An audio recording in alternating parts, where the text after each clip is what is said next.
The Planning Commission has made various estimates about our resources, and they are based on a great deal of thinking and calculation. Nevertheless, they depend on so many uncertain factors. A person who is more optimistically inclined may make a better estimate, better in the sense of more hopeful estimate, while a pessimist may make a less hopeful estimate. Nobody can challenge it. For my part, I have an invincible feeling that in the final analysis, the resources of India are considerable in our people's capacity, ability, and energy, and the question arises how to reach them and how to tap them to the best advantage. I think this can be done by the realization by the people themselves that it is worth while doing so, by their full cooperation and the like. It can never be done by government decree or by an order from above. Therefore, it becomes important that our people should realize and understand fully what this process of planning is. Therefore, we tried to a considerable extent to get the cooperation of as many people as possible, even at the district level, apart from a large number of groups of various kinds. I think it may be well said that India is very conscious of planning today. I was reading a foreigner's book the other day in which he says that in India you cannot get away from this planning business. He had written it in slight irritation. Whatever you talk about, somehow they lead you to the question of planning as though everything depended on planning everywhere. Well, whether his irritation was justified or not, I was glad to read that a person with no great sympathy for what we were doing felt enveloped by some kind of an atmosphere of planning. Everybody can talk of planning. Of course, everybody who talks of planning may know very little about planning. That is not the point, but it is true that India is very much planning conscious, and I think it is a great gain. When I say planning conscious, I mean, of course, planning conscious in the democratic structure that we possess. That is, we are proceeding with democratic planning. I am not criticizing any country that may not plan or any country that plans in some other way, authoritarian or some other way. It is none of my business to criticize other countries. They have to meet their problems, and it is up to them to decide how to meet them. They can judge their own people.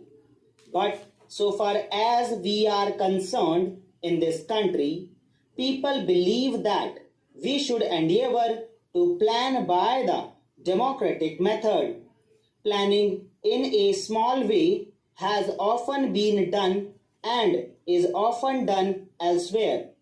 Planning in a really big way has thus far only been done more or less by the authoritarian approach, and the question arises how far a non authoritarian and democratic approach can succeed in this kind of planning. I believe it can, and not only that, I believe it can ultimately succeed better, nor perhaps in yielding such great results quickly, but in laying a surer foundation and more effective foundation not only for planned growth, but for the type of society which we wish to develop in this country. Now we talk about the future in terms of socialist pattern of society, and that can be interpreted in a variety of ways.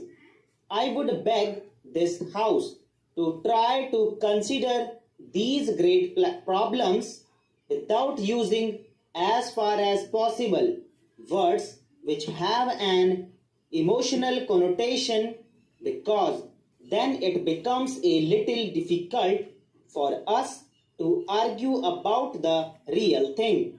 We want a society in this country where there is equality, where there is social cohesion, where there are no firm classes separated from each other, and where there is opportunity for every single individual.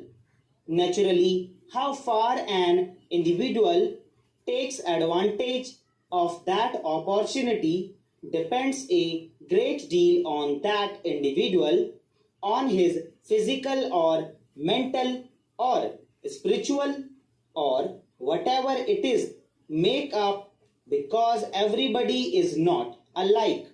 It is obvious that everybody is not either mentally or physically alike, but we should always ensure the same measure of opportunity to everyone. Now, it is not enough to say that we shall ensure the same measure of opportunity if the measure of opportunity is so low that there is practically no opportunity. It then does little good to say that everybody is getting the same measure of opportunity. It is not much good saying that everybody has the same measure of opportunity on poverty level, because that means lack of opportunity to everybody. Therefore, in order to give that opportunity, we have to have something to give. That is to say, we have to get our out of poverty and lack of opportunity. We have to produce wealth, because only out of that can we produce the things that are necessary for people to have that opportunity we crave for. So it comes round to our producing the things that we require. When we use the word wealth, of course, there is no significance except in regard to the physical things that we require, whatever we may require, whether it is food or clothing or housing of hundreds and thousands of other things that are necessary. Education, health, and all that are the things that we require and that we want to place before everyone. How do we do that? There was considerable argument about a year ago about what was called physical planning and financial planning, as if there was an inherent contradiction between the two. Many people thought that the use of this term physical planning was dangerous and was meant to turn our approach in a wrong and harmful direction. Now, I do not understand how there can be any planning of any kind without physical planning. Obviously, whatever you may plan, you have to plan for the goods, you have to plan for food.